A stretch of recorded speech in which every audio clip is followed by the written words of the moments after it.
Сегодня у меня вопрос программы развития пчеловодства в Удмуртской республике на ближайшие годы. Вопрос, можно сказать, эпохальный, и прежде всего хочется исторический момент определить, что это такое. 30 лет назад перестройка началась, переписали Конституцию. Конституцию переписали, значит, с советского, социалистического строя на капиталистический.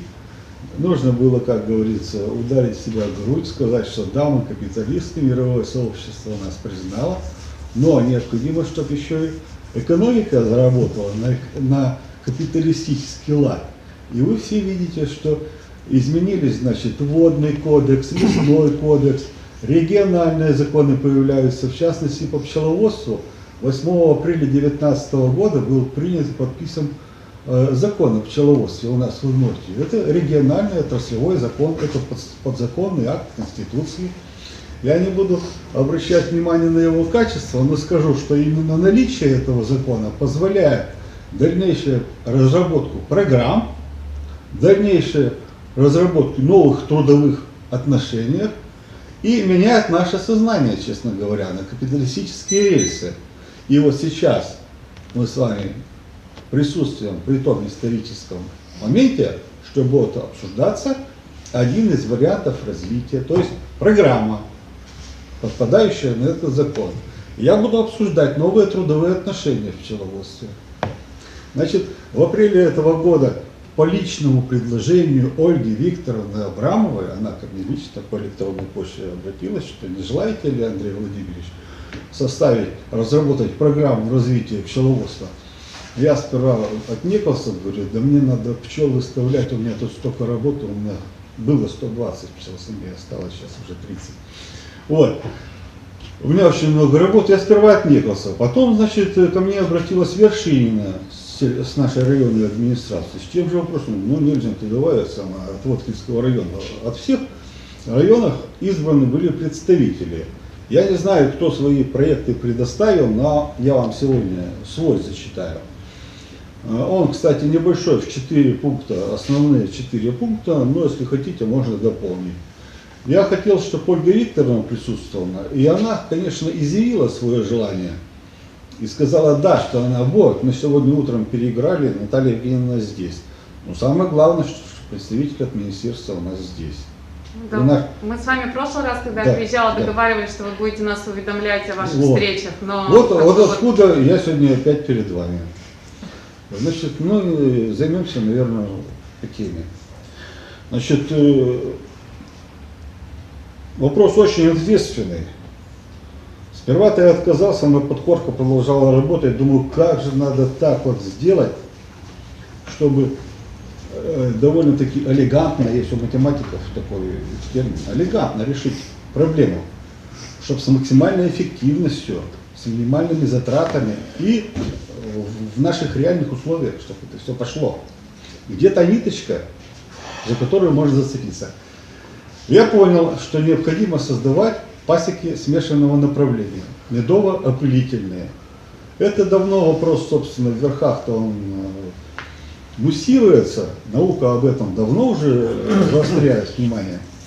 А сейчас он именно для Удмуртии нужен как никогда. Пасеки смешанного направления. Казалось бы, вот этот один ход, и сразу пешка пошла в дамки. Почему? Потому что, как заявила Беляева, средний возраст пчеловода 72,5 года. Ну куда дальше тянуть? А ведь все наши старики, пенсионеры, они содержат стационарные пасеки. И никто со своими 10 ульями никуда не поедет, никаким медоносом, даже к самым лучшим. Ну, проблемы есть еще и другие, но основная это проблема кадровый вопрос и возраст. Я сам до 50 лет кочевал на протяжении 5-6 лет, но потом сказал, ну извините уже, как говорится, атеросклероз и все прочее, и одышка, ясно. Вот. И у нас таких людей, которые способны на кочевки, практически нет. И только молодежь сможет это осилить. Я знаю, насколько это сложный труд. И для того, чтобы привлечь молодежь, необходимо предоставить эти вакансии, то есть через указы правительства, дать, значит, разнарядку на бирже труда, дать разнарядку в сельскую администрацию, чтобы это было все продемонстрировано, чтобы любой желающий, трудоспособный и дееспособный человек мог организовать пасеку смешанного направления, медово-опылительную. Дело в том, что молодежь, она, честно говоря, еще не способна получать мед. Вот не думайте так, что вот завел ты пасеку, у тебя сразу все пошло. У меня мед пошел на 10-й год. У меня мед пошел на 10-й год, как я отнесся очень ответственно. И первый же год я поступил к Гелию Васильевичу сюда в обработку. Вот, потому что у нас там ПУ-14 закрыли в квартире. Ну и вращался-то, собственно, с людьми, такими как Яськов, такими как Петухов. Правильно? Вот. Петров. Петухов. Это Курилов из Перми. Александр Васильевич, да. Он Раиля Хисматуллина, он Тинториум. Да, я знаю. Вот. И такой уровень, он, конечно, позволяет быстро набрать обороты. Вот. А современное наше пчеловодство 72,5 года. Но я помню, когда Беляева говорила еще, средний возраст пчеловода 65 лет, она говорила. Потом сказала под 70. А тут, значит, 6 июля было совещание в актовом зале. Вас не было в актовом зале сельхозакадемии, вот тут недалеко. Вот, она говорит, 72,5 года. Я отчетливо помню, что где-то года 2 назад Минсельхоз давал задание науке предоставить статистику. И наука позаботилась, она это сделала. Она сказала, что среднее количество ульев у нас 10 штук на пасеке. Средний выход товарного меда где-то около 7-10 килограмм. Не верьте ни одной цифре. Вот. Ну, если вы скажете, что пчеловоды живут до 70 лет, вообще уйдут все отсюда. Ну ладно, ладно. Сейчас, к садоводам или еще куда-нибудь. я про то, что или для того, чтобы перевести пчеловодство на законные рельсы, как это хочется, у нас ведь закон-то для кого записан?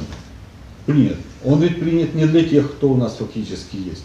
Никто из пенсионеров-пчеловодов его исполнять не будет. Ну, почти никто. И я сколько меда продаю, никогда не платил налоги. Честно говорю, никогда не отчитывался. И только молодежь, она, когда ей дашь такое задание, скажет, ну вот, тебе, значит, все документы, раз ты себя в грудь стукнул, вот тебе зарплата, твердая зарплата, исходя из минимального размера оплаты труда, у меня тут расчеты есть, вот, мы будем платить тебе ее в целый год, круглогодично, ты только содержи и размножай пчел, содержи, размножай, главное условие это кочевая пасека, вывози их в нужный момент на нужные медоносы. У нас нужные медоносы сельскохозяйственные, это гречиха, подсолнечник, рапс основные, ну и остальное травы, это значит клевер, фацелия, вика овсяная, Донник. Донник, вот это тоже надо, тоже надо. А с люцерны есть взяток? Люцерна, я сказал фацелия и люцерна. Вот. Цели у нас нет на территории. Я что-то не помню, действительно, что есть, она нет. Вот. Фермер Но даже для если себя. в какой-то год не будет посев этих трав, то в целом для экологии, содержание таких пасек в дополнение к существующим будет, ну, не во вред. Не во вред. И оно нужно еще для чего? Чтобы молодой человек получал стажировку. Чтобы он в этот период стажировки, первые 10 лет, чувствовал от государства поддержку. Чтобы он работал по контракту. А когда он будет работать по контракту, это значит обязательное привлечение ветеринарной службы.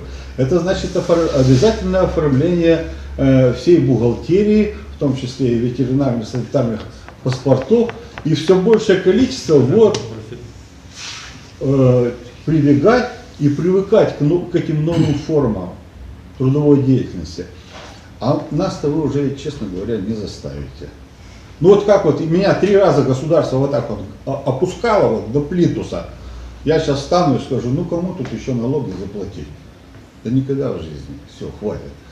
Вот. И я предлагаю сделать медово-опылительное направление с государственным участием, с государственным составляющим, с твердой зарплатой. Пусть по квотам, пусть по 2-3 пасеки на район, понемножку. Это, кстати, потребует совсем немного денег от государства. Но мы будем первые. Об этом много говорится, это уже все на острие, кто-то нас может опередить. Вот. Хисматуллин пошел немножко по другому пути. Он пошел по агрофраншизе.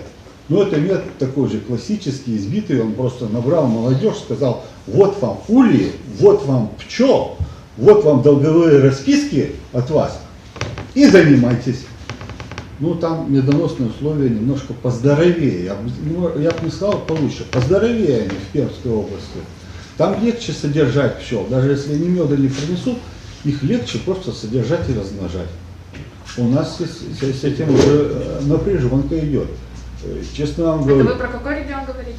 Про Пермский край. А чем отличается сильно? Сильно отличается Климат чем? Пермского края. Не климат. Здесь главный вопрос – это медоносная база, антропогенное воздействие, распашка сельхозземель. У нас все-таки больше, значит, занято под сельскохозяйственными меньше, культурами, а в Перми меньше, там больше тайги. Там условия более благоприятны для содержания пчел на дико растущем разнотравии. Здесь у нас уже сложно и это. Здесь, если я в начале своей деятельности оставлял, значит, на зиму 1-2 рамки меда, чтобы весной поддержать, в том году шло по 5 рамок меда на семью, чтобы вытащить их, можно сказать, после зимовки. Да никогда такого не было. Весь май холодный, у меня эти графики есть, кстати, в моем журнале. Весь май был холодный, весь апрель был холодный. Считай, зимовка растянулась еще на 2 месяца.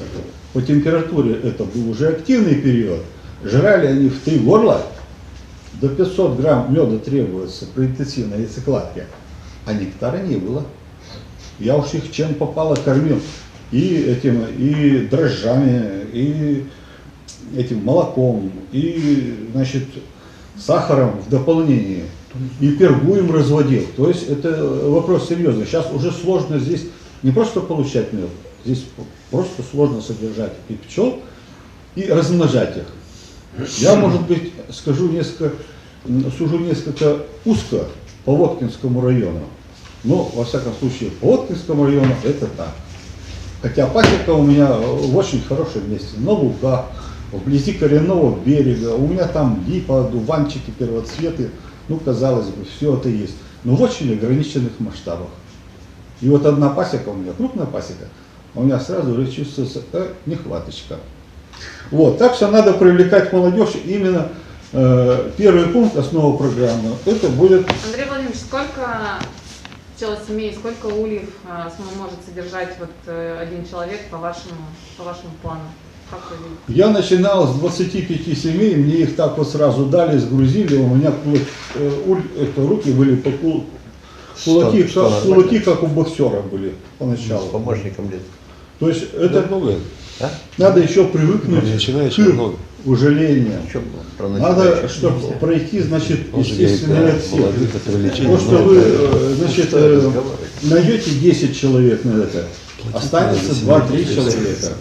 Сколько ульев? Сколько ульев человек сможет обслуживать с учетом того, что он будет кочевать? 100. Я бы сказал, 120. вот, значит, это зависит от той системы, которой придерживается человек. Для стационарной пасеки, для вертикального улья, для многокорпусного, вот у меня 40 пчелосемей, дальше трудно начинается. Дальше начинается сердцебиение. И многие пчеловоды, с кем я встречался, говорят, более 40 семей да надо бы сокращать. Без помощника. С помощником до 100 семей. Правильно, да?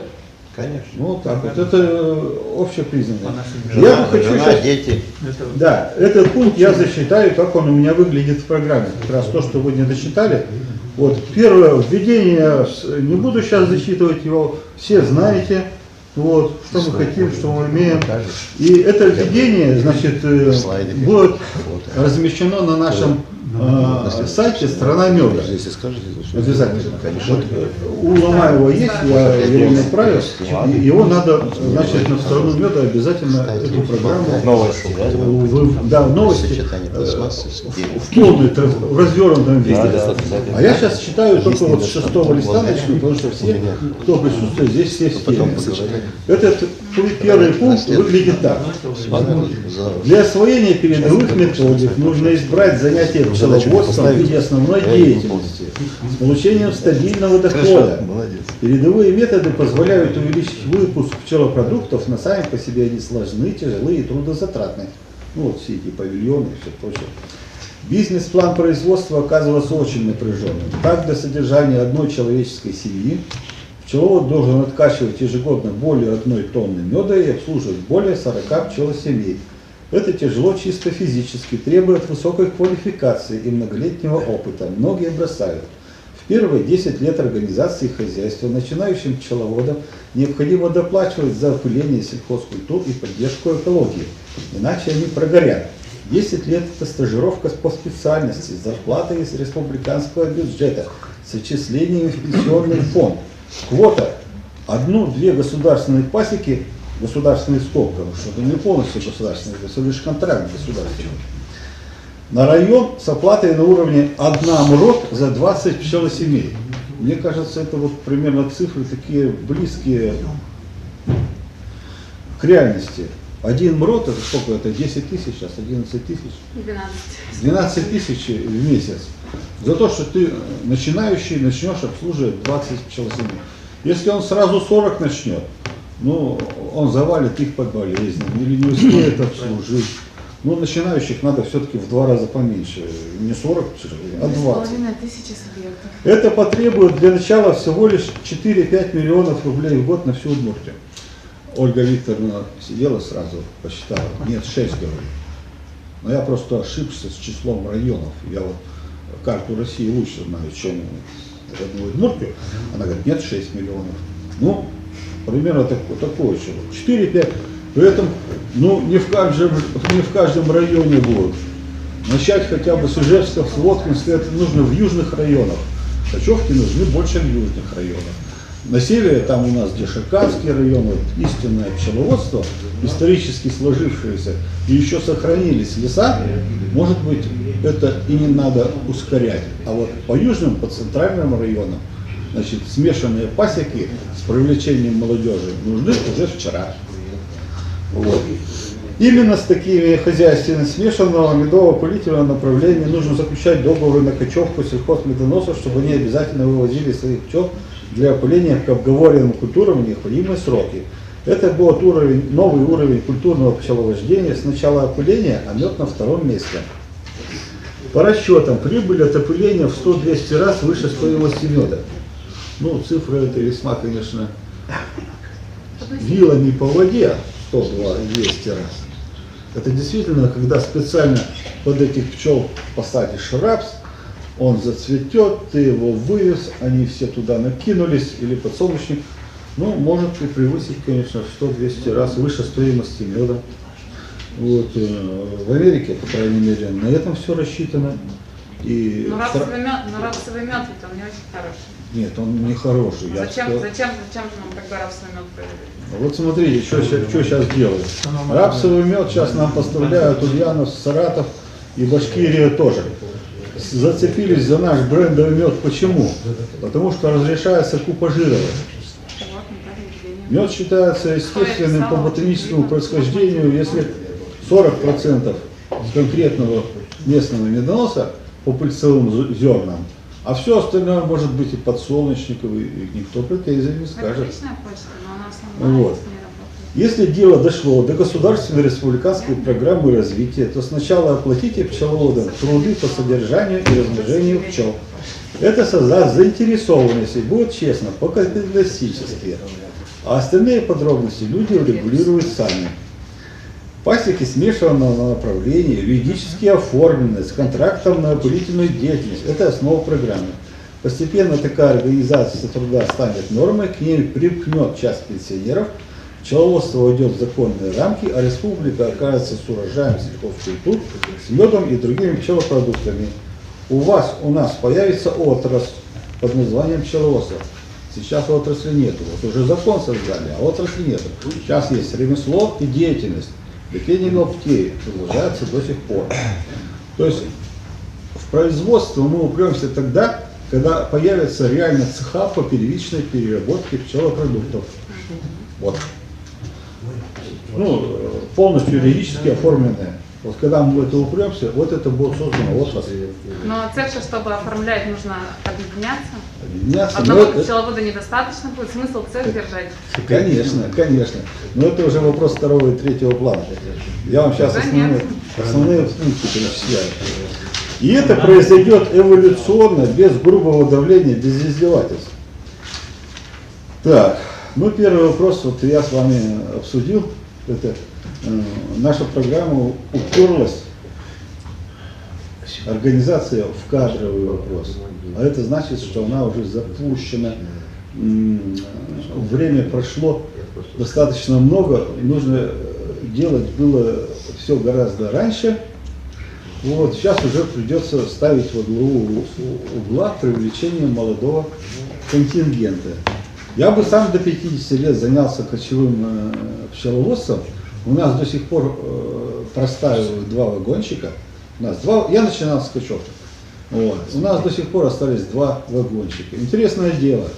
Но когда радикулит тебя хватает каждый месяц, тут уже задумаешься, подходить ли к этому улью, дергать ли его постоянно. Вот. Значит, первый вопрос обсудили. Ольга Викторовна в целом согласилась. Да, это будет несложно и деньги не такие уж большие. И главное, чтобы у людей была заинтересованность, чтобы это делать не из-под палки, а вот тебе конфетка, да, ну сделай. Ну тогда каждый может, кто к пчеловодству неравнодушен, он пойдет на опылительную деятельность. В подтверждение моих слов Ольга Викторовна что сказала?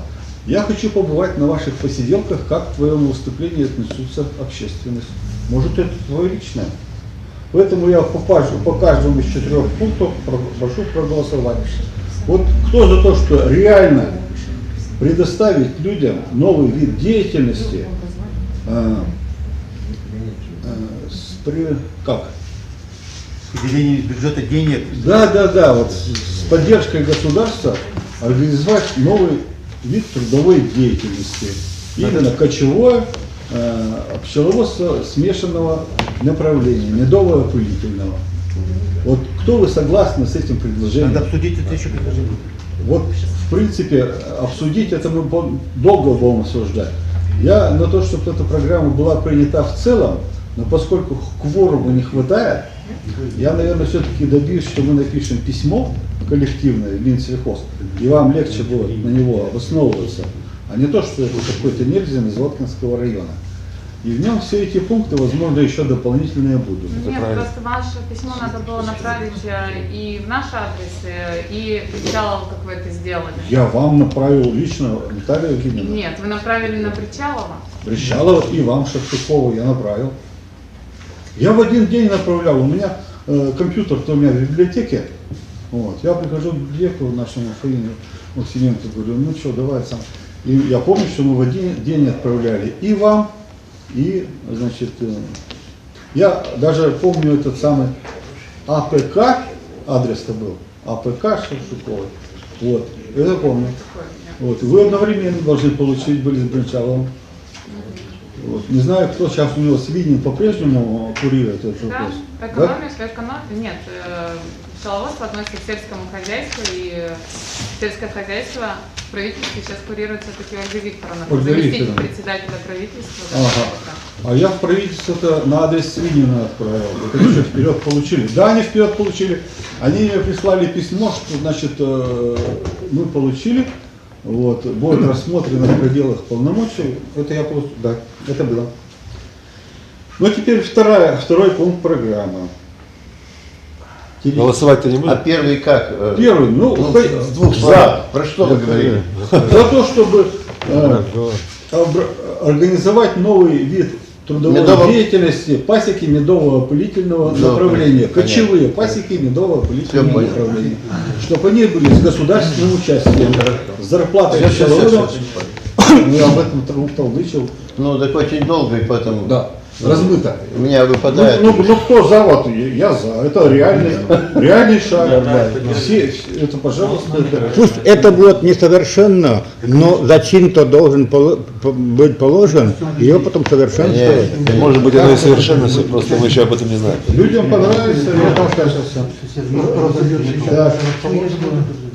Теперь второй пункт. Значит, любой вид трудовой деятельности, он обрастает, в конце концов, нормативами, инструкцией, теорией, квалификацией. И вот я зачитаю так. Новое производство должно обладать высоким теоретическим уровнем во всех отношениях. Создайте, наконец, с помощью науки, Колбин, Ломаев, учебно-информационный центр, хотя бы в электронном виде, поскольку практическое обучение слишком длительно, трудозатратно и слабоэффективно. Материал уже накоплен, его даже слишком много. Но нужно систематизировать и Уважайте людей-то. в виде. Ну, болтают там, ничего не слышно. Я им замечание сделал. Правильно? Правильно. Я стараюсь громко, но у меня Да. уже хватает. Пример в тенториуме. Хисматуллин снабдил начинающих инвертарем теорией, показал практические основы специальности. Агрофраншиза выглядит несколько примитивно и прямолинейно, но она работает. То есть он выбрал классическую схему. Значит, дай человеку удочку, ну или сеть. Он наловит рыбу и сам себя накормит. Нет, а рыбу-то он не забирает. Он живет, забирает это, Ну, не по забирайте, франшизе. но покупайте. Ну, покупает. Он Что, сразу же классно опустил вообще. пчеловод Да, удочку, на уровень да, рыбу 150 забрал. рублей килограмм меда. Сразу же там расценки упали в Перми. 150 рублей за килограмм он принимал этот мед, но он ведь людям дал вот эти вот и корпуса, Понятно, и понятно. что, он же и снабдил. Места, значит, согласовал все это дело. Ну, желающие-то нашли. Почему сейчас эта деятельность сворачивается или уже свернулась? Мне кажется, там что-то у них не В сильно хорошо территориями? идет. Да. Неправильно. Да там Ну, по крайней мере, у меня, Красивое слово. у меня таких данных нет. Я, Но они значит, же имели свое время, 10 лет последний назад. раз осенью делал туда запрос по бухгалтерии. Сколько у вас обходится обслуживание одной пчелы семьи в год? Значит, и этот же запрос я делал в колхоз «Родина». Ну, для того, чтобы выплатить компенсации за массовую гибель. Вот. Я с ними Какой колхоз? Какой район, район какой? Можгинский район, колхоз Россия. «Родина». Россия. Вот. Вот. Ага. И вели они себя вполне уверенно, я бы не сказал, что у них что-то плохо. До сих пор у нас Хисматуллин выпускает проспекты, но по выпуску своей продукции. До сих пор вот эти дилеры, которые у нас воткинские, тенториумские, они неплохо живут. Я у них бываю в гостях. Почему? Потому что где-то 10 лет назад, когда все это начиналось, я был даже в числе этих дилеров. Начальник у нас был Обухов, Володя. Афганец, он, кажется, такой инвалид. Вот, он на себя это взвалил. И всю сеть тенториума организовал Обухов. Ну, теперь уже не он. Вот. И мне кажется, у них все нормально. Но по вашим данным не все. Не знаю, сейчас их меньше. Меньше? Не могу сказать. Вот честно не могу сказать. Но у нас должно быть лучше, чем у Хисматуллина. Мы же в Удмуртии. Вот. И мне кажется, что у нас будет достаточно, даже не обладая учебными центрами, а сделать учебный курс материала, подготовить учебный курс. И каждый грамотный человек, чтобы мог им воспользоваться, ведь сейчас ведь можно подойти к пулю, поднимить, показать. Можно включить ролик, будет тоже все показано. Я, честно говоря, меньше овладел у практика, который меня обучал в возрасте 75 лет, он меня обучал. Он мне 2 слов связать не мог. Вот сейчас, говорит, рой будем ловить. Подходит к огромной ели, куда привился рой, дедушка Воротов, 75 лет, сейчас, говорит, будем сгребать. Он 15 метров привился. Я думал, как его сгребать-то будет? Он лестницу притащил, значит, до первых нижних сучков. Подтянулся на руках. Одной рукой ногу свою ставит, значит, на один сучок, вторую на другой сучок, вот так вот, раз. Вот меня больше это впечатлило. Вот это впечатлило. Я залез туда, лежу с ним на ветках, на соседних. Он там дымарем орудует во все. Под ним 15 метров высоты, ему пофиг, он без парашюта. Он все это, значит, раз собрал. Понял? Вот так. Вот, конечно, это впечатляет. Но это, конечно, можно все показать на роликах.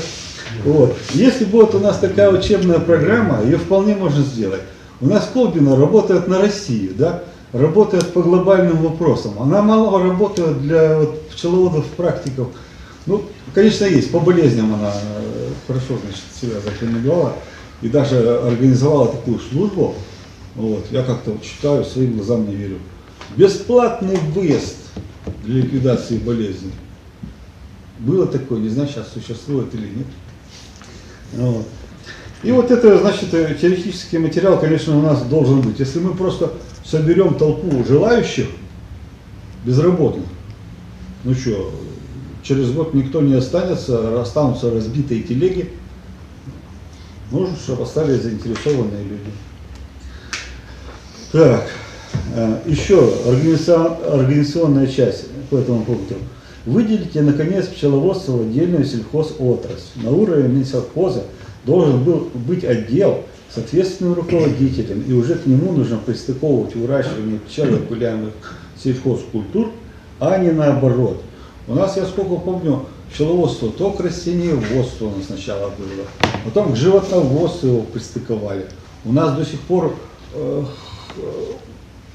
юридически, ну нет этой отрасли, даже на уровне министерства, хотя бы уровень отдела был. И потом вот, раз ты занимаешься в этом деле, вот с тобой нужно советоваться. Пока что мой Разрешение на пасеки-то есть еще разводные? Да. Есть? мой непосредственный руководитель это Ольга Викторовна Абрамова. Ну это ж абсурд. Я обращаюсь напрямую к ней. Вот. А я бы радовался, если бы у Ну, меня был может быть. непосредственно руководитель такой. Вот. Последний раз я с ней встречался 16 числа. 16 октября недалеко. Она меня, значит, там раздевала в кабинете 2 часа. 2 часа, я сейчас помню, прям пунктик такой, стрелочку нарисовала, разделила ее на 4 части. Говорит, мне по пунктам, по отрезочкам, пожалуйста, вот этот вопрос. Я смешался, но сегодня я вам на него отвечу. Ладно. Третий пункт, тоже не менее важный. Особого переосмысления требует правила обращения с пестицидами. Федеральный закон 190, вот это правило обращения с пестицидами, позволяет региональным властям вносить свои правила и корректировать федеральные нормы, исходя из собственных нужд и медосборных условий. В нашей медоносной республике правила должны быть наиболее жесткими и продуманными. Это еще в том году, 7 августа, когда было совещание, меня тоже подняли. Я обалдел, Ольга Викторовна, Волков, Габдрахманов, Колбина, втроем и Нильзен. И одного слушаю. Ладно. Я им рассказал, что у нас страна-то большая. На юге верблюды, значит, с верблюжьими колючками. На севере у нас оленеводство. А пчеловодство-то у нас вот только по срединной части и не везде. Так вот именно у нас эти законы по отношению к пчеловодству должны быть наиболее продуманными, взвешенными и на него и направленными. Что это не вспомогательная отрасль, а одна из основных отраслей. Значит, вот я его расшифровываю. Рапсовая афера 2019 года еще раз показала неэффективность установленной схемы реагирования на массовое отравление пчел. Ветеринары отказывались делать осмотр пасек, отбор проб на анализы и заключение об отравлении. Ни одно из расследований не проведено в полном объеме, хотя виновные известны. Шарканским пчеловодам вообще заткнули рты, чтобы они не дергались со своими претензиями. В итоге массовая гибель пчел в 7 районах Удмуртии названа отдельными случаями. Виновные не наказаны, компенсации не выплачены, а шарканских пчеловодов за их молчание потравили повторно в 2020 году. А что там за история была? Что значит повторно потравили? Мы же по этому вопросу общались уже, сейчас не вспомню, что видели. У них пасеки не зарегистрированы. Ну, что им выплачивают? Что им выплачивают, да. В серьезной ситуации требуется изменение схемы государственного реагирования на отравление пчел. По заявлениям пострадавших граждан, полиция должна проводить расследование фактов с дальнейшей передачей материалов в суд. То есть, как это у нас в государстве принято, так и должно быть. А то, как сейчас это ведется, это бандитизм, это иначе сказать нельзя. У нас ведомство взяло на себя несвойственные функции. Идет, значит, применение частными лицами ядохимикатов. Это оружие массового поражения. Отдали в руки частным лицам, без контроля государства. Оно все это делает, отчитывается перед своим ведомством. Ведомство для того, чтобы скрыть всю эту ситуацию, начинает гнобить пчеловодов, не выполнять свои обязанности И в конце концов скрывает данный факт. Скрывает полностью. На мою пасеку 120 пчелосемей ветеринар приехал на 40-й день. То есть вот, это даже значимая цифра, 40-й день. Посмертно на 40-й день он приехал наконец-то. И то, когда я уже, значит, поставил вопрос ребром, сказал ему: Владислав Семенович, говорю, у меня ведь тут тонна меда корячится на продажу. Я сейчас людей травить начну. А он: да не надо, там уже все, там уже испарилось. Это ж цигалатрин, это ж... Я говорю, в характеристике написано до 12 недель сохраняется. Срок еще, значит, не вышел, я вынужден мед откачивать или что-то с ним делать. Да ничего не надо. В конце концов, я говорю, я тебе сейчас посажу. Ну ладно. Ну вы ведь не для суда. Я говорю, нет, не для суда, для родственников хочу этот мед использовать. Ну давайте все-таки возьмем эти пробы. Ну зная, что не для суда, вот он и взял таких.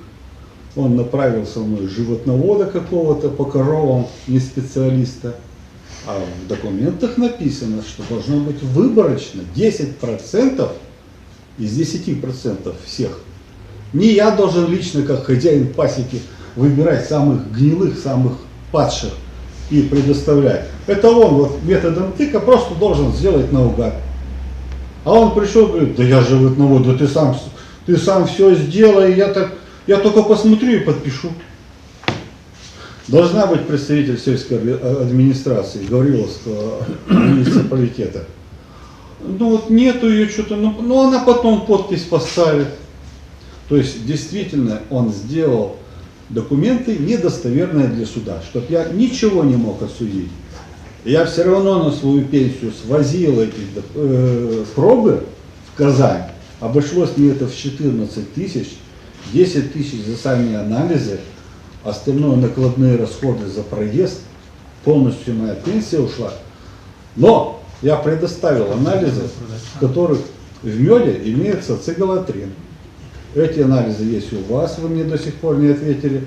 Эти анализы я направил в полицию еще по 4-му кругу уже. Вот. И все-таки доказал, что это вещество должно быть исключено из списка допущенных пестицидов. Ну, если идти по пути все-таки применения пестицидов. Я за то, чтобы полностью отменить инсектициды. Полностью. Потому что у нас дисциплины этой нету. Культуры нету. Первый пункт я написал Ольге Викторовне: отсутствует культура применения таких химикатов. Отсутствует. Вы на чем надеетесь? Вот. Значит, третий пункт. Надо переосмыслить свое отношение вот к реагированию на массовое отравление пчел.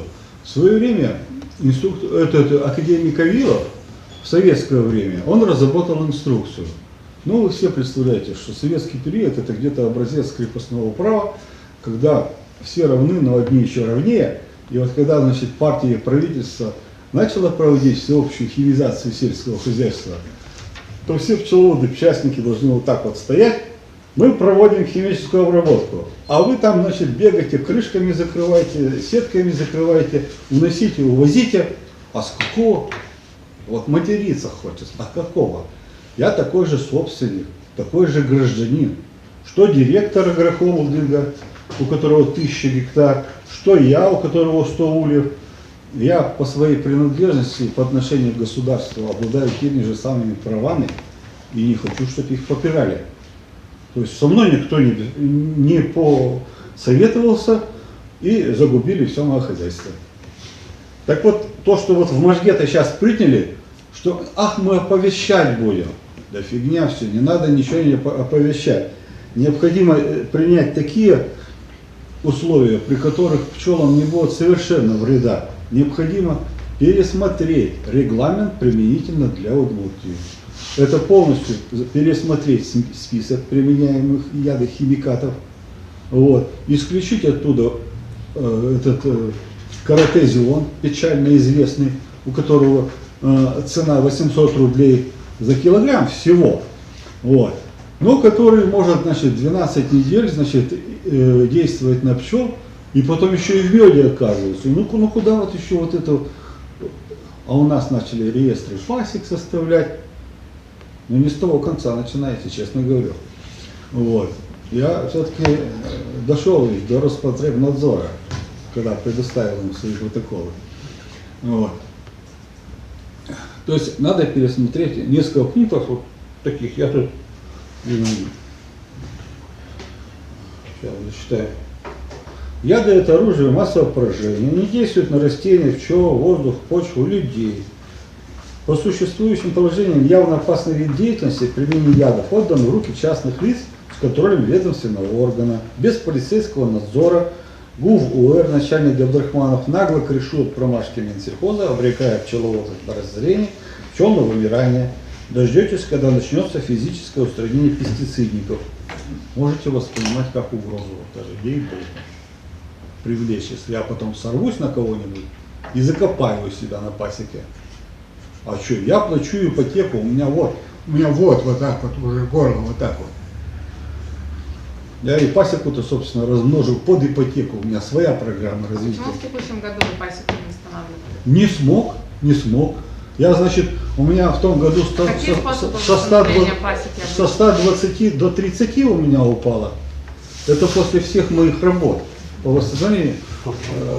Значит, пришлось оставить 30 в зиму. Значит, нынче за лето я эти 30 умножил в 2 раза, получилось 60. Мед я снова не накачал. У меня это количество пошло на корм, на увеличение пасеки. Но я наблюдаю, что было бы правильнее после массовой гибели пчел закрывать производство и восстанавливать путем его пчелопакетов из здоровых районов и здоровыми семьями. То, что я делал, но я делал, можно сказать, из любопытства. Это шкурка выделки не стоит. Это такая морока. Вот. Пришлось, во-первых, около 10 мешков сахара скормить. Они в зиму пошли слабые, без жирового тела. Вот Регина Степановна вывернулась, смесью малютка подкормила. У нее в первую очередь, значит, пчелы зароились в этом году. У меня с опозданием от нее на 2 недели. Это показывает на развитие. Ну, мы оперируем вот такими, значит, нормами. Регламент применения ядов тоже должен быть пересмотрен в соответствии с политической ситуацией даже. Во времена общенародной социалистической собственности академик Авилов вменил в обязанность пчеловодам беспрекословное исполнение защитных мер в отношении пчел при обработке сельских культур ядохимикатами. При извещении об обработке пчеловод должен, а с какой стати? Если моя пасека зарегистрирована, даже отмечена на карте, пестицидники обязаны обходить ее за 7 километров, согласно его же инструкции. Или согласовывать свои действия со мной лично. Я такой же собственник, как они. Перестройка состоялась, когда было объявлено равенство всех форм собственности. Это положение закреплено новой Конституцией. На мой взгляд, пчеловод не должен беспокоиться о применении пестицидов. Это вот мы с Ольгой Викторовной очень подробно говорили. Поскольку эта практика стала уже повсеместной. И только при наступлении форс-мажорных обстоятельств, когда ситуация выходит из-под контроля и есть угроза гибели пчел, прибегать к авральным действиям. Однако вместо наведения строгого порядка Минсельхозветнадзор сложили в себя часть полномочий. Указ правительства из 26 декабря. Да, я получил вашу памятку, входящий номер 948, порядок действия при массовой гибели пчел. Там сплошное нарушение моих гражданских прав. Вы сознательно обрекаете меня на убытки. Вот это вот заноси-выноси, хоть в зимовник, хоть на машину, хоть перевозка, хоть, значит, закрыть их сеткой, поить их водой. Но мы сохраним пчел всего лишь навсего. Но мы нарушим весь их годовой цикл развития, и он восстановится только на следующий год. Никакого меда мы не получим. Ну, никакого мед себе наберут, может. Но я вот никакого с этих погибших семей я не получил. Подходишь к этому улью, с него несет, как от гнильца. Открываешь вот с этим ветеринаром, я говорю, что-то от него пахнет. Блин, я говорю, может и гнилец там же обнаружен. Открываю, там вот гора этих пчел мертвых уже воняет на 40-й день. Мне же надо им было это самое показать, все это как происходит, чтобы они подтвердили. Мне так и не сделали заключение, что мои пчелы отравились. Я не думаю, что Владислав Семенович Милунов взял на себя эту ответственность. Он делал по чьей-то указке, он делал. Он на себя взвалил сразу подлог документа, служебный подлог. Он, значит, уголовное наказание. Он скрыл, что там был применен циперметрин. Он это скрыл. Значит, второе, он взвалил на себя обязанности, не соответствующие его полномочиям. То есть вместо полиции он разобрался совсем сам. Он скрыл от населения информацию об экологической безопасности. Сейчас это тоже входит в уголовный кодекс.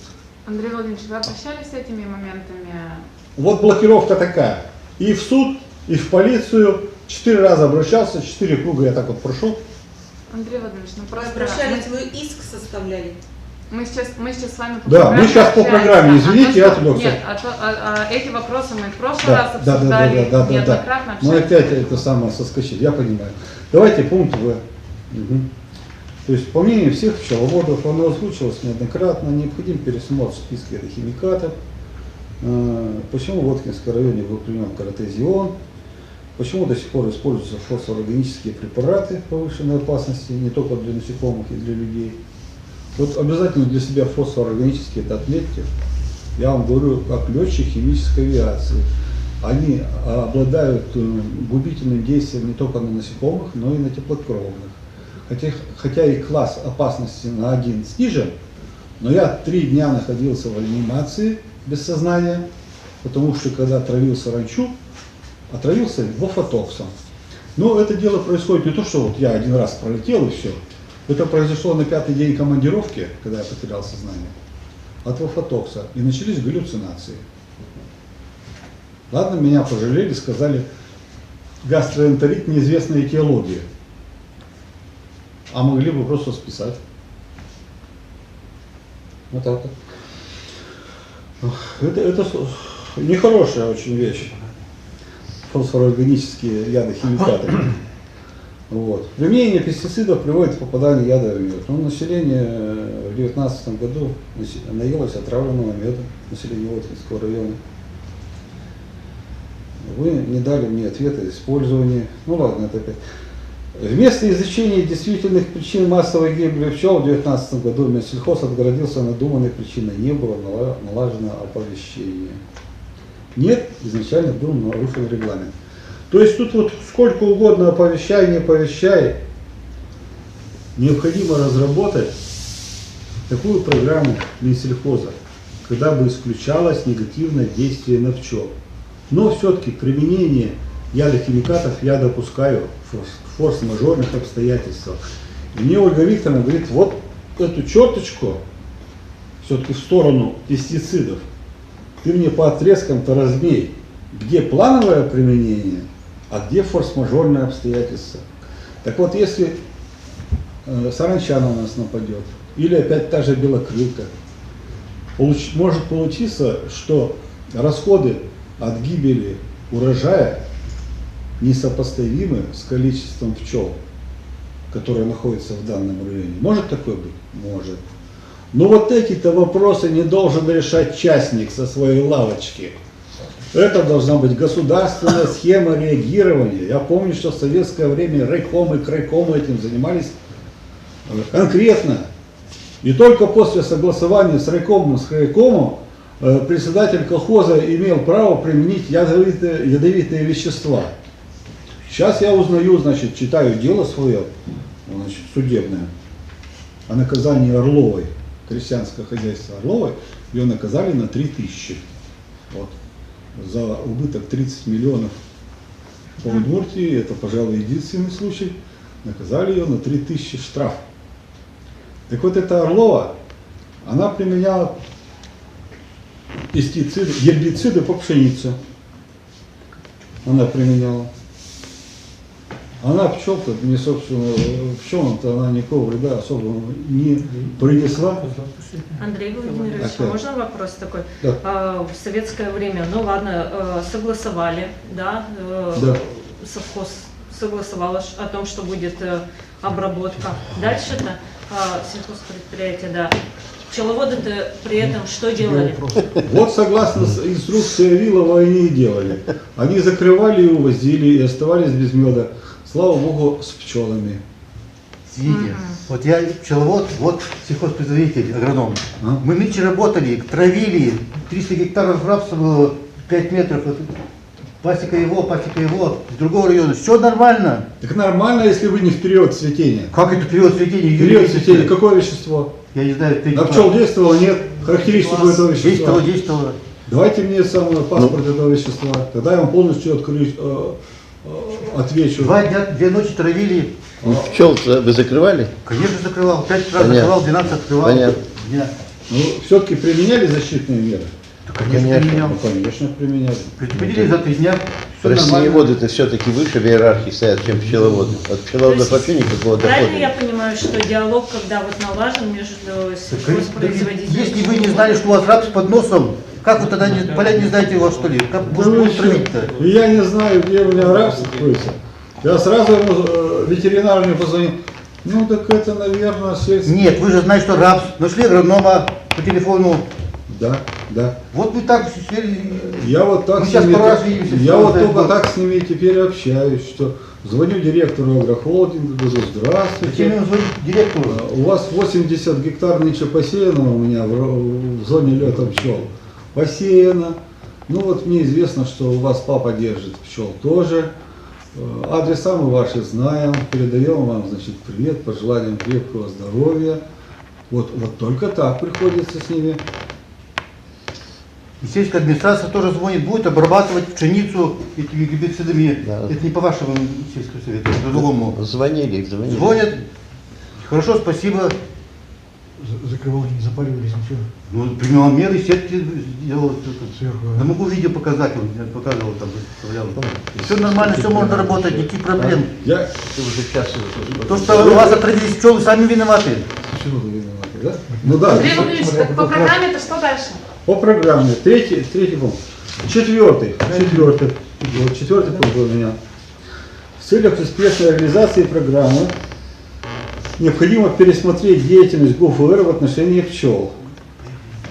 Летом 2019 года ветеринары явились главными саботажниками расследования в целях сокрытия масштаба бедствия и оправдания Нет, давайте мы не преступников. будем вдаваться в подробности, мы же все это обсуждали уже. А про предложение по программе Так конкретно. я не вижу, что это делается. По крайней мере, Габдрахманов до сих пор при должности. С Габдрахманова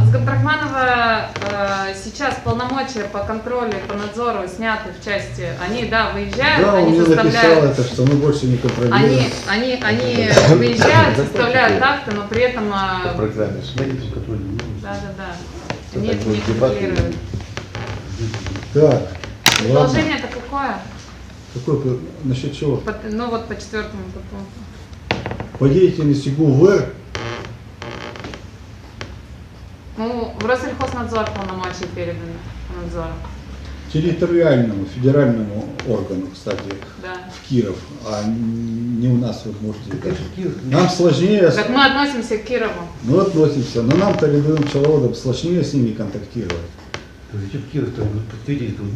нас в Удмуртии с вами есть отделение Россельхознадзора? Есть. Есть. И команда, и руководители, и они работают по всем направлениям, которые у них в функциях, полномочия записаны. Я бы за то, что, как вот сказал товарищ, оставить это на местах, оставить местное отделение Россельхознадзора, того же Волкова, чтобы доводились информации до районной администрации, чтобы они меня предупреждали, а не сам я у них все это выискивал, где и что посеяно. Не, ну на самом деле... Я вот это посмотрел, ладно, Да. у нас, значит, после массовой гибели пчел, вот у нас теперь будет реестр пасек, у нас районные организации, администрации будут этим заниматься. Я выждал, как это происходит в 2020 году. Меня никто не предупредил, никто, до тех пор, пока рапс не зацвел. Я сам по своим каналам знал, где он находится, сам звонил, значит, директору агрохолдинга, тому же Юферову звонил. То есть вот эта схема, она не работает. Я ее буду приветствовать, если она начнет работать. Одним реестром здесь не обойтись. Вот. Ну, это я думаю, обычные районные совещания, собрания собираются и как по ГОУЧС собираются, да, то есть это все это Андрей Владимирович, давайте администрация. все, план развития пчеловодства в Удмуртии закончим. 4 пункта, То которые... я сижу как народный заседатель на суде. Да ничего страшного. Да ну, я за вас, я за вас. Я, значит, Какие вопросы по рапсу уже в прошлом году обсуждали, нынче. Андрей Они Владимирович, в вы сказали, следующем что году вы будут. расписали линию, которую с вас спросила Ольга Викторовна, спрашивала. Да. В чем заключается? Она заключается в том, что необходимо, я уже перечислил, пересмотреть список разрешенных химикатов, пересмотреть технологии. Погодите, вы говорили о том, что какой-то отрезок, это о чем было? Отрезок от планового применения ядохимиката до форс-мажорных обстоятельств. Как определить Да, обстоятельства, как которые определить опасность складывающейся обстановки? Она мне вот так вот говорит. Ну и как? Так вот так вот я и говорю, что необходимо на предварительном этапе уже исключить возможность отравления пчел. Если возникла необходимость пожертвовать пчелами, этот вопрос должен решать не частное лицо, этот вопрос должен решать правительство Удмуртии и Минсельхоз. И для этого уже зарезервированы денежные средства должны быть. Для этого должен выделяться автотранспорт. Места уже должны быть намечены, куда мы повезем. А то ведь я звоню директору агрохолдинга, говорю, мне бы оставшихся вывести. А куда это вы собрались? Мы уже везде потравили. Вот отношение То есть я такое. правильно понимаю, что максимальная степень опасности — это ситуация, когда в регионе там, либо на территории объявляется чрезвычайная Стихийное ситуация, бедствие, правильно? да. В рамках объявления Нашествие, чрезвычайной саранчи. ситуации предусмотрены резервные фонды, из которых будут выплачены возмещение пострадавшим. Но для этого мы должны объявить ЧС. Да. А остальные 3 позиции, Да. как мы распределим с вами? А то ведь- Самую крайнюю я поняла, а вот с минимальной до середины каким образом? Остальное это жизнь. Это конкретная ситуация. Нет, но все мы с вами- все вам я их не пропишу. Но Вот. если вы Первая, хотите, чтобы левая мы часть это отменить оформили, инсектициды систематизировали. полностью. Отменить инсектициды полностью, останутся только гербициды. Они вредны для пчел? Да, для пчел они вредны.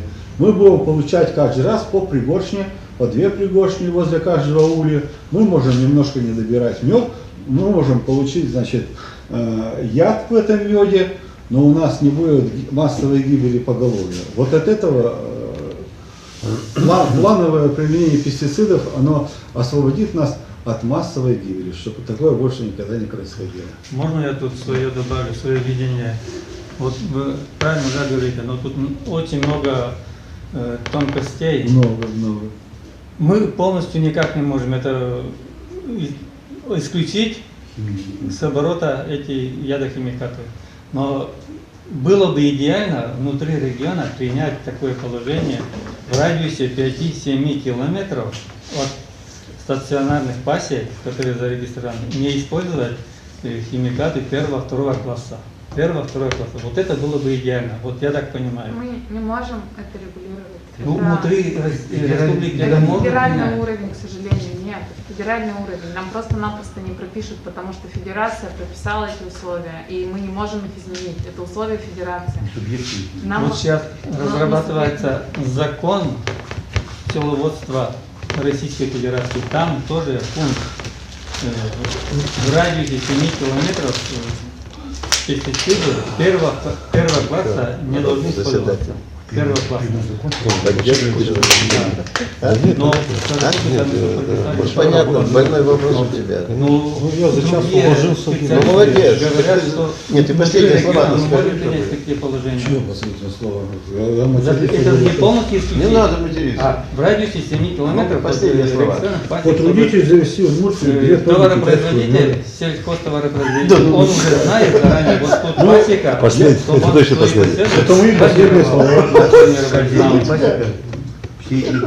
Если ты будешь сеять, то Ну ладно, сейчас я пестициды прочитаю. не, Да он, наверное, уже не завезен. выше 3-го класса.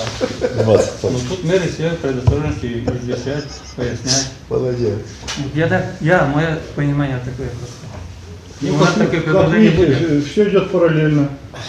Все идет параллельно. Ну, варианты разные, но параллельно и мои мысли, и мнением нашего руководителя, они такие же. Вот, а последние слова мне сказали прочитать здесь.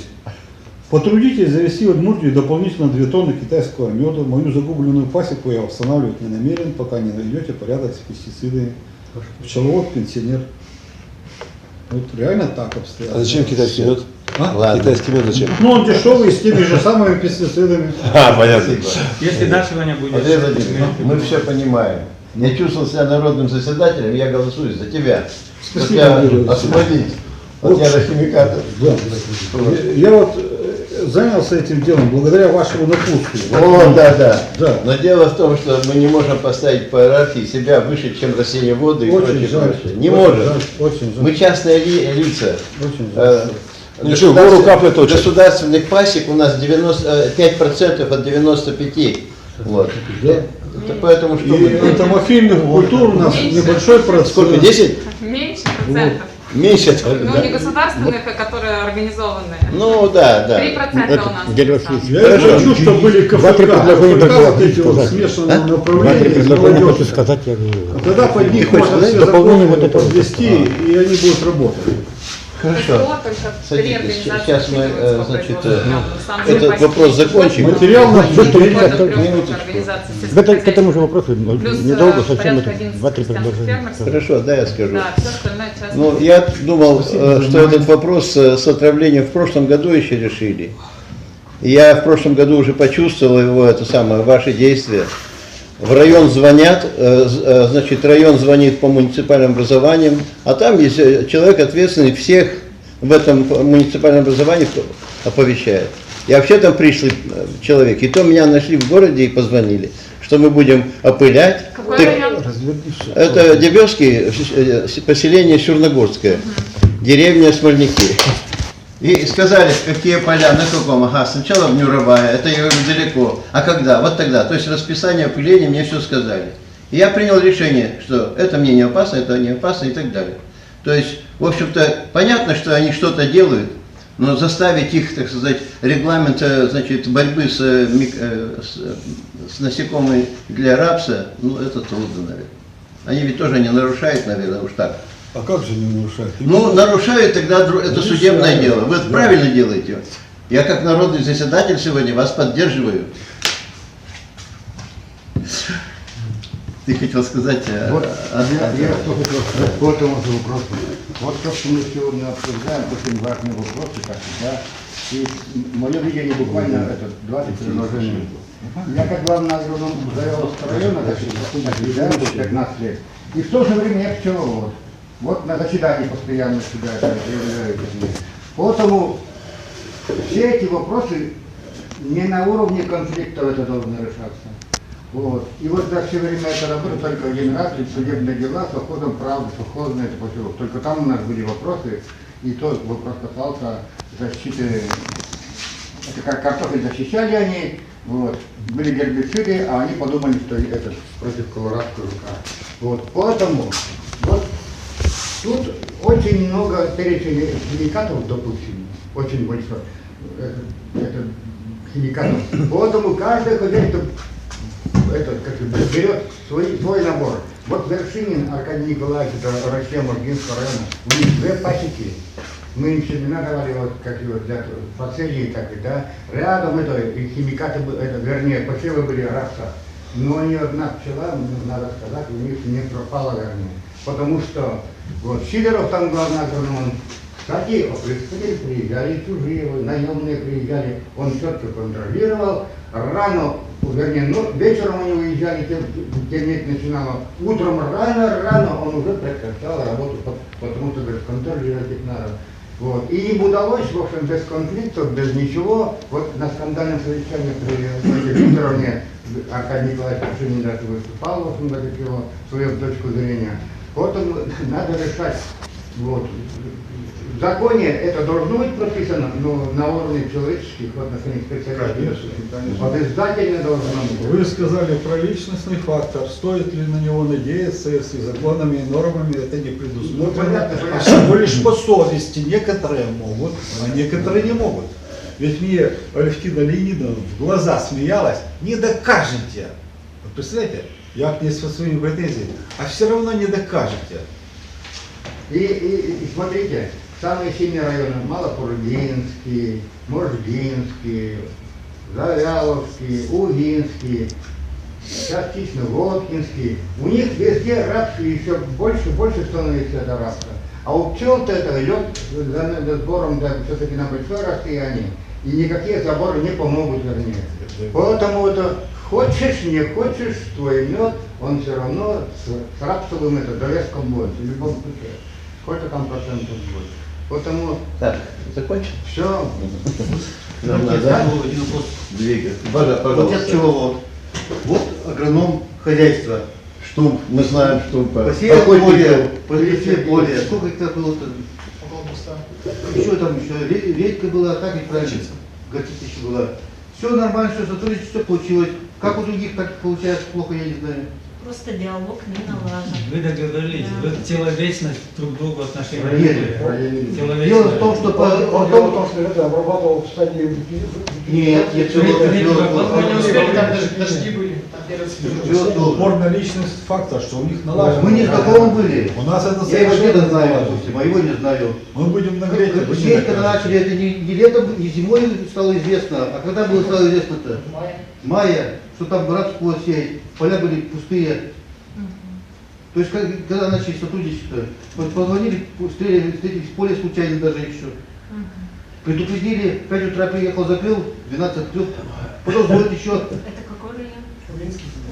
Вот все-таки... потом звонят еще, что трактор сломался, еще будут еще следующую ночь ловить. Так, скажите, по календарю какого числа было по месяц? 13-12, по-моему, июля. У меня есть даже фотография, там написано Июля? июля. Самый взяток. Самый взяток, и вы закрываете семьи. А как не закрывать-то?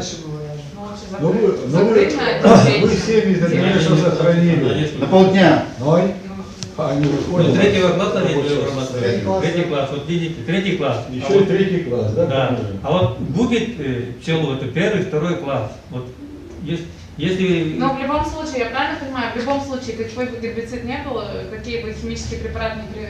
все равно закрывать надо. Конечно. При Ну, третьем третий классе класс. тоже. Ну, то есть оповещение это актуальная Это мера. абсолютно. В любом случае. Это необходимое, Да, конечно. да, Ну, пораньше, хотя бы за 3-4 дня вот так.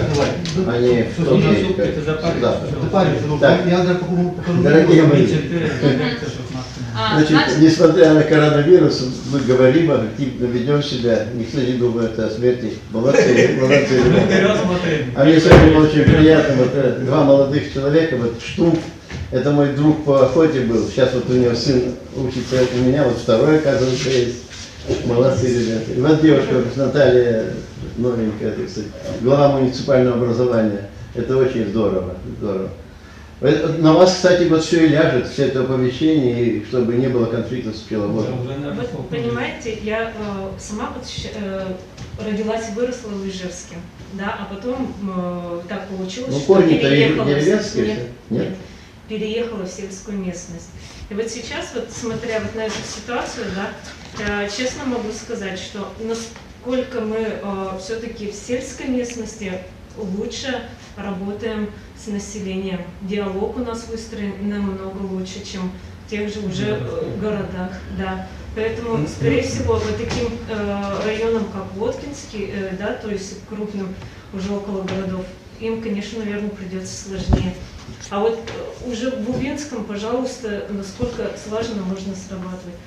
Это просто нужно культуру прививать, да, общение и ставить на рельсы. Именно даже в тех же администрациях, может быть, да, но прививать. Хорошо, мы видим вашу заинтересованность.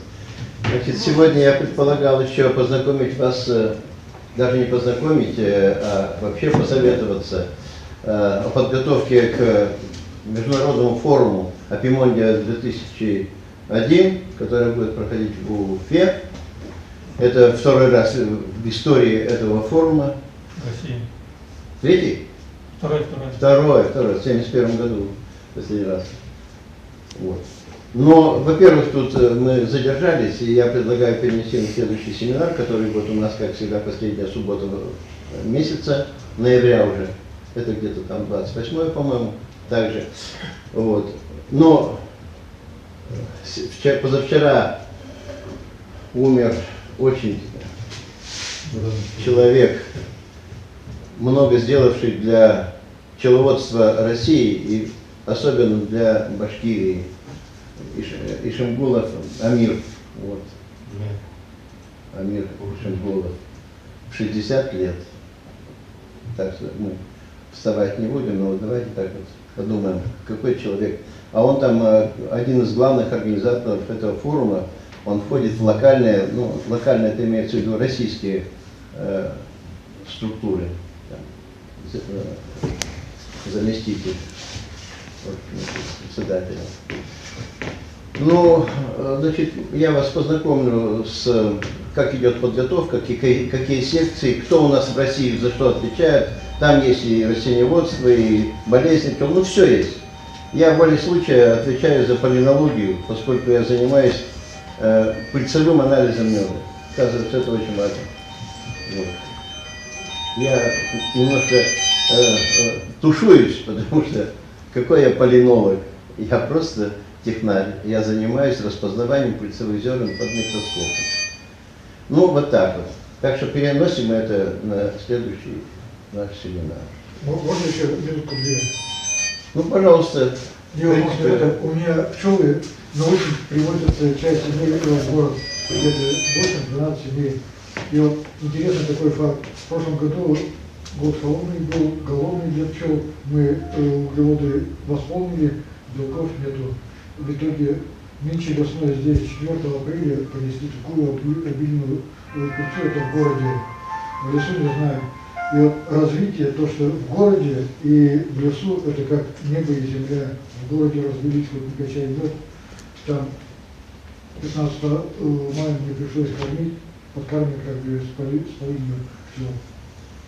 То ли инфекционное заболевание желудочное какое-то завелось, не знаю, из-за отсутствия белковых кормов. Но развитие совсем, некоторые семьи хорошие вышли из весны, но в итоге пришлось их объединять и вообще убрать. У нас был виден? Не, отдельные капельки вот, весной только были. Да, надо готовы копят в корку для бидиболги, но который мышцы качает. Что это? Ну, мышцы качает эти бидиболги. Да. Малютку, Да. 50% белка. Так вот я после уже узнал, что Регина так сделала. Это вообще известно. Что, у вас не было торговых храмов? Не было с прошлого года на эту, как бы, эту весну не было меньше полгода Регины. Дрожжи вскипятил. А вообще как ничего у вас сборы-то? Нормально, из-за рабства помогли. Но у меня тоже хорошие сборы. И роя не было, оказывается, у людей-то. У меня-то не было. Я поймал 24 роя. Андрей Владимирович, Из 25 ловушек. вот у меня примерно вот понятие, ну, план, может, или как его сказать. Мы в течение зимы будем, то есть, так как у нас закон о пчеловодстве есть, но у нас программы развития нет. Это наша беда, мы виноваты сами. В течение зимы давайте будем собираться, компетентные люди. Я сейчас стараюсь собрать более таких специалистов в наш круг. И выработаем программу развития пчеловодства. И до весны, к весне, мы предложение, вот нашу выработанную обществом, предложим Минсельхоз. Я думаю, что весны это поздно будет. Почему поздно? Вот Мы, чтобы за месяц его, он будет у нас сырой. Есть предложения, есть у нас уже кое-какие. А когда вам надо? Задача разработки программы была поставлена летом, когда мы с вами встречались в Академии. На самом деле, та работа, которая в рамках чата была, то есть все комментарии, все высказывания специалистов были учтены, пчеловодов. Вот, и программа сейчас находится в таком замороженном состоянии. Объясню почему.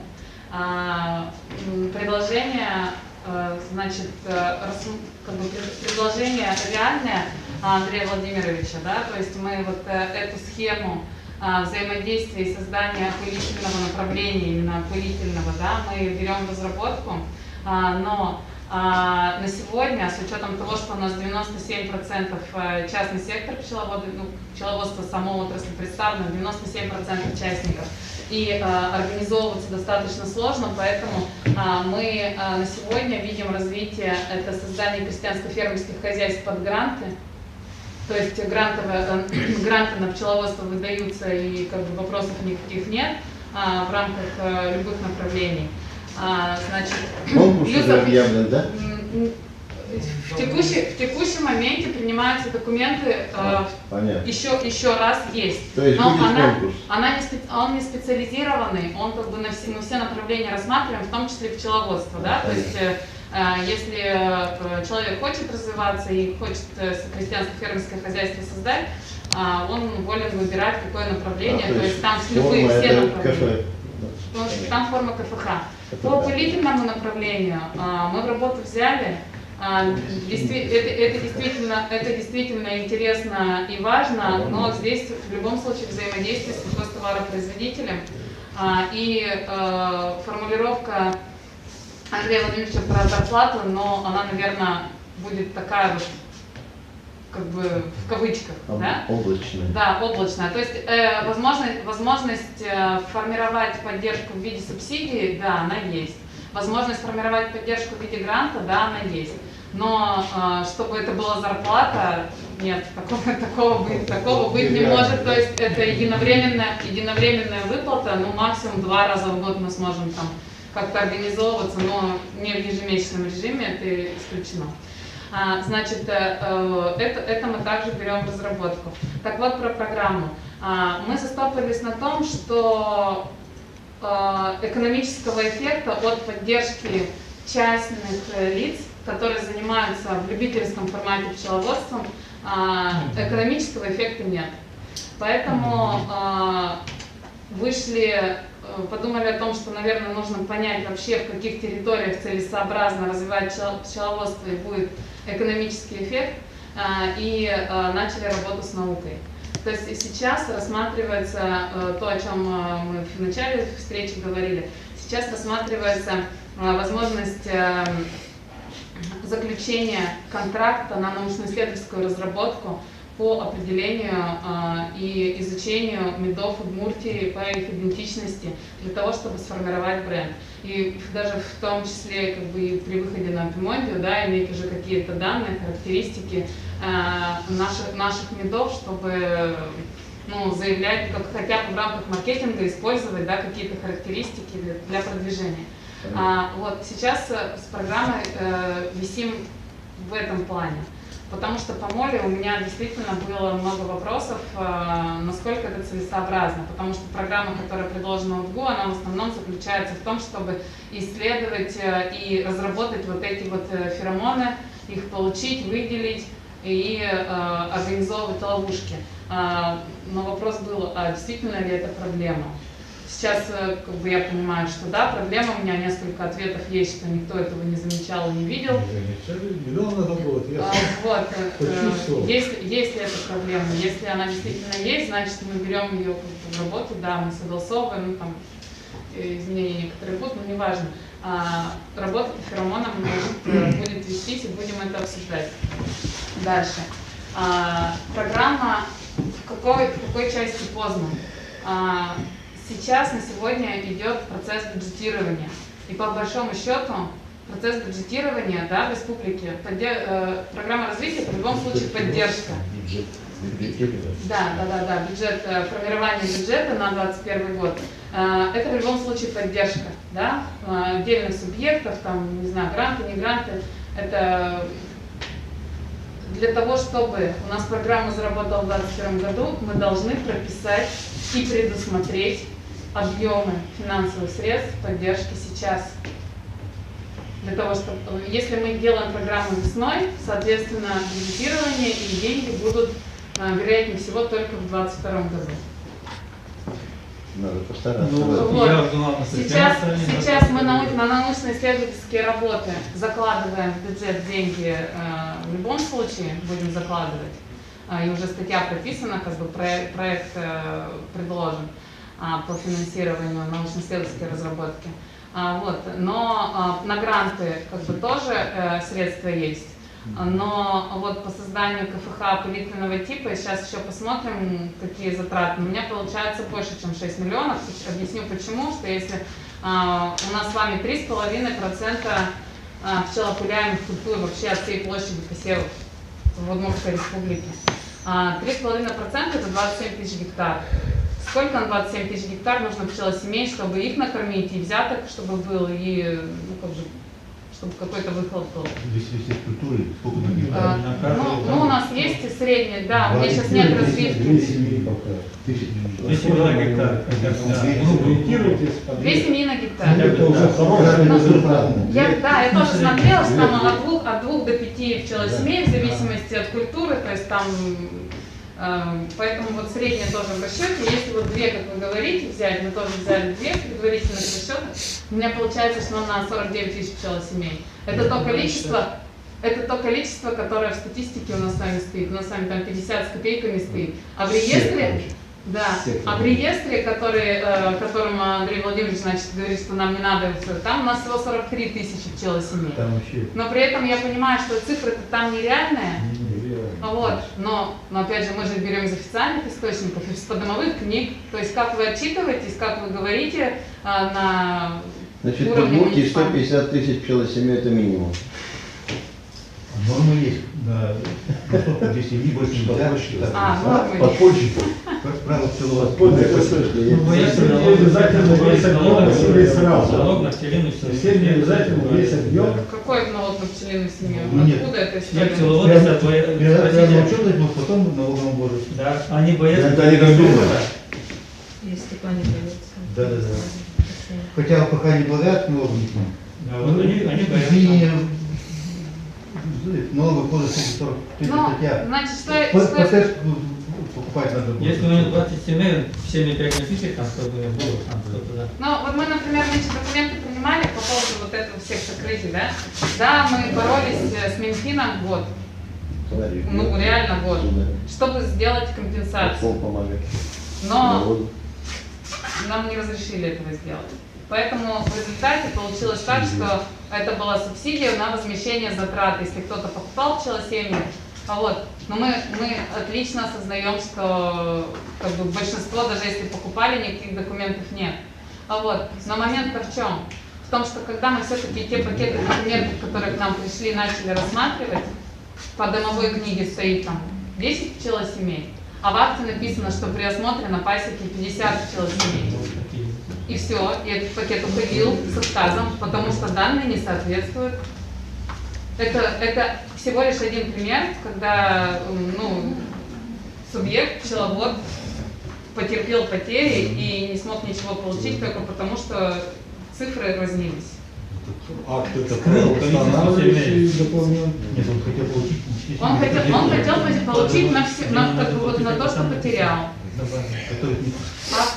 Акт был написан, что при осмотре на пасеке столько-то ульев, столько-то пчелосемей, погибло там вот столько-то.